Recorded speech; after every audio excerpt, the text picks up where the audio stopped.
Good tidings, everyone.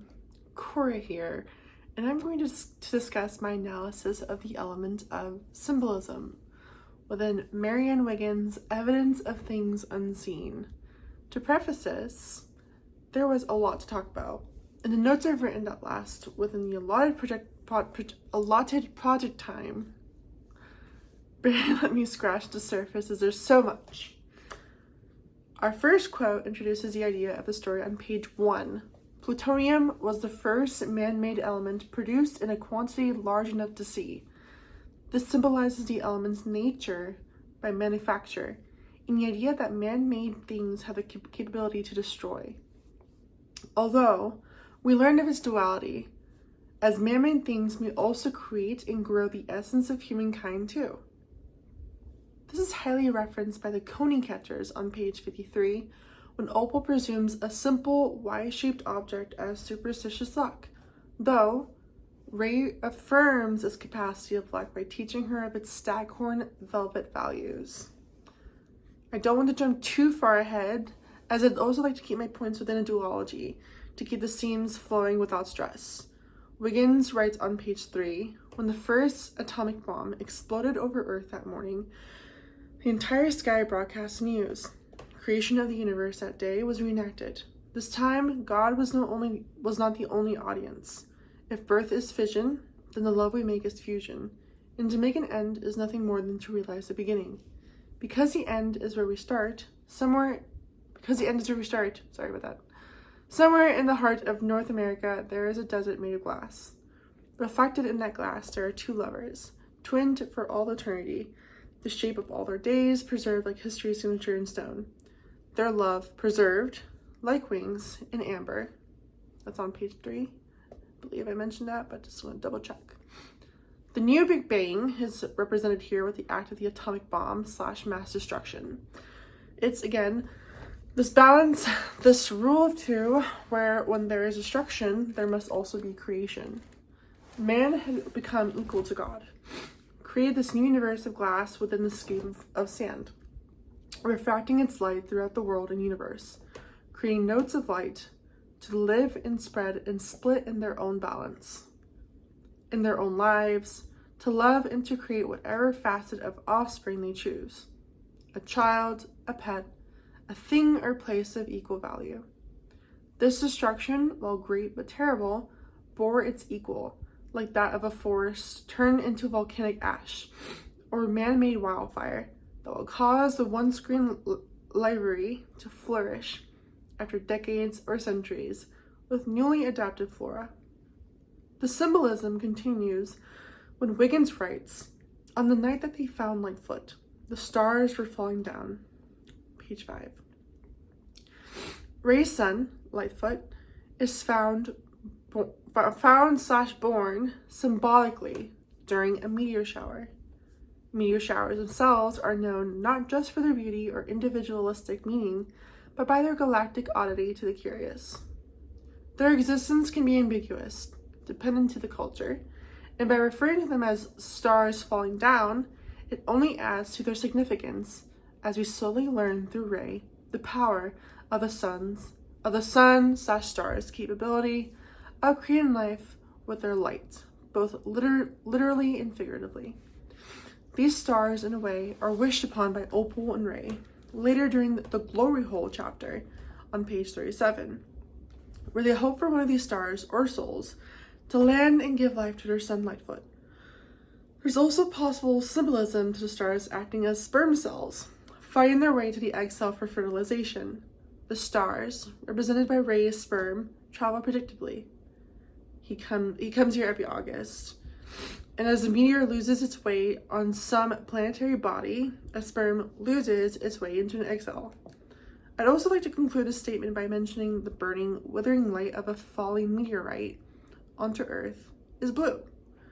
A juxtaposition of color I'll later discuss, as it's mentioned on page 8 as something destructive via Paris green. Now, I'd like to further myself into the duology of Ray and Opal. Wiggins writes, I'm good at making things light up, Voss said. Page 5. This introduces Ray as something of a ray of sunshine, And if we reference page 3's atomic bomb passage, this must imply there also being a sand and glass component, opal and Lightfoot respectively. Back on track, Wiggins writes about Ray telling his son about the lack of daylight rather than saying darkness on page 7.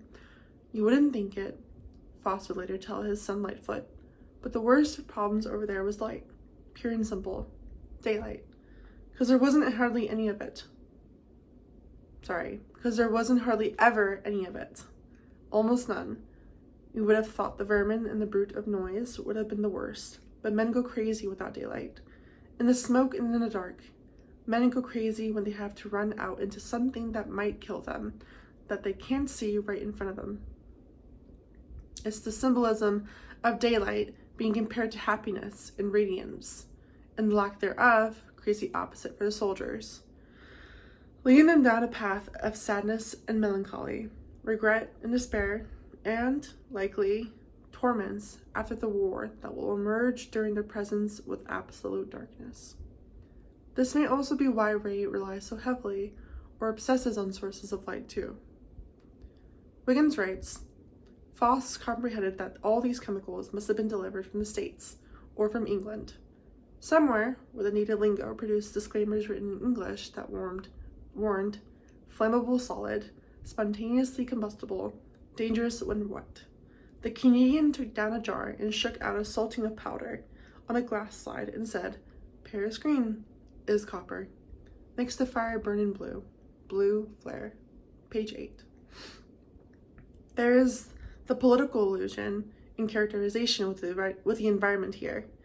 Two, like the Canadian, in a direct connection within the same paragraph by showcasing America/England as flammable, combustible, and dangerous.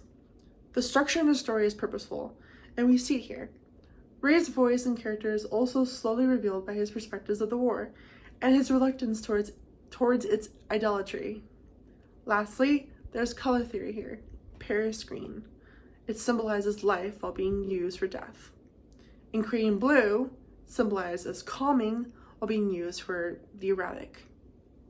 It's clear Ray is portraying man's ability to transform something naturally harmless, like copper, into something of harm, like a fuse or a bronze sword from the Mesopotamian age.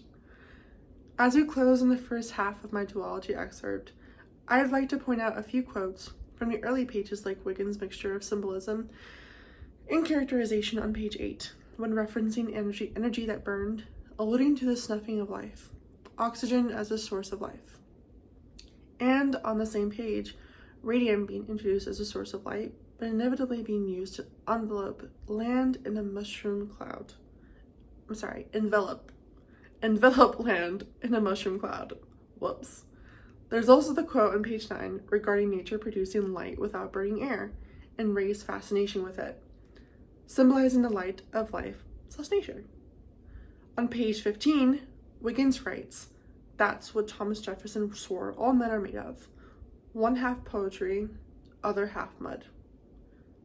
This is symbolic of creation. We who be molded by God, but spoken as man. Okay, now on to my favorite part of my duology excerpt, the glory hole. Wiggins begins the chapter by referencing Moby Dick. Like showers of silver chips, the foam flakes flew over her bulwarks. Then all this desolate vacuity of life went away. The Moby Dick theme is also very apparent. It not only alludes, but it transfixes the reader by asking what the purpose is of the chosen quote.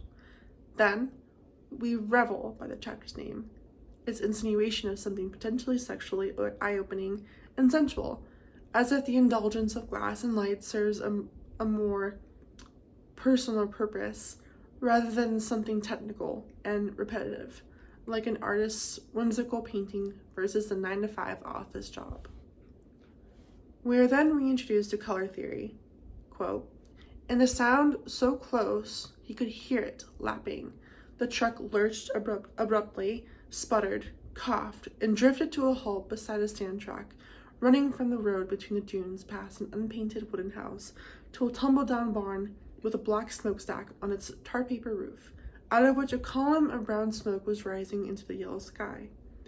Aside from the personification or granting grandeur to sound, something complex, indescribable unless described, and yes, that was purposeful, as sound can be music, noise, or absolute silence.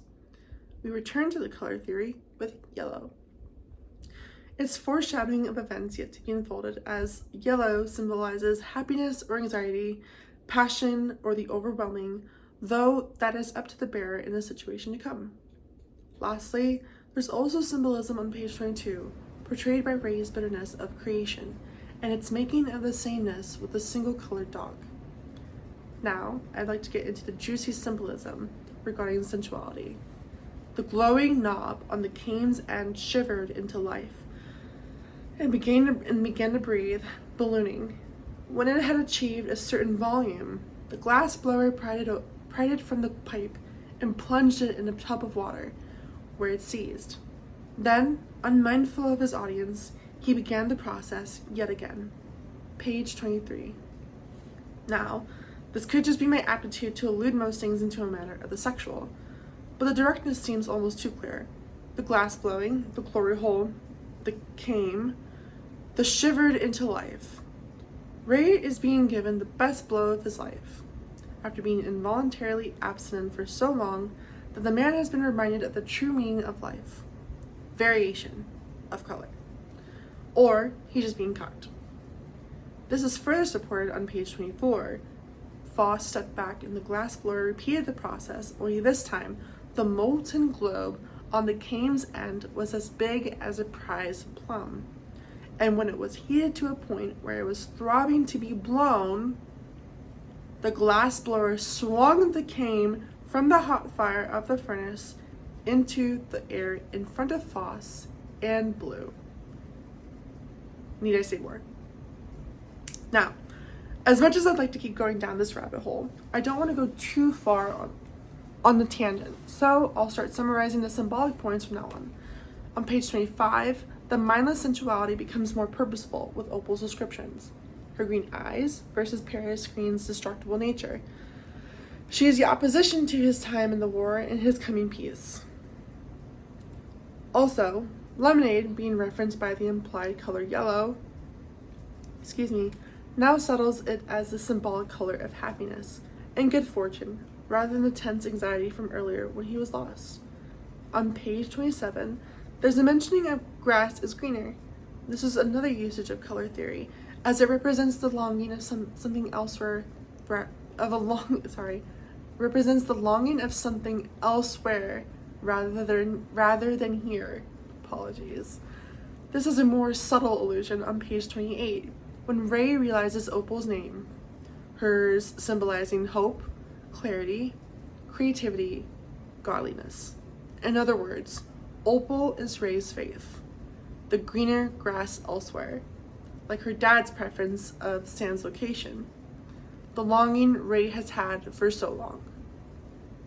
The duality of things are constantly seen by Ray's disdain for Ford's machine, war profiteer, on page 28, the slipping of the unseen when Opal mentions wishing on page 31 and page 34 regarding zeros and invisible numbers, Lightfoot being an invisible number rather than a non-existent being, as his soul had been carried by a meteor.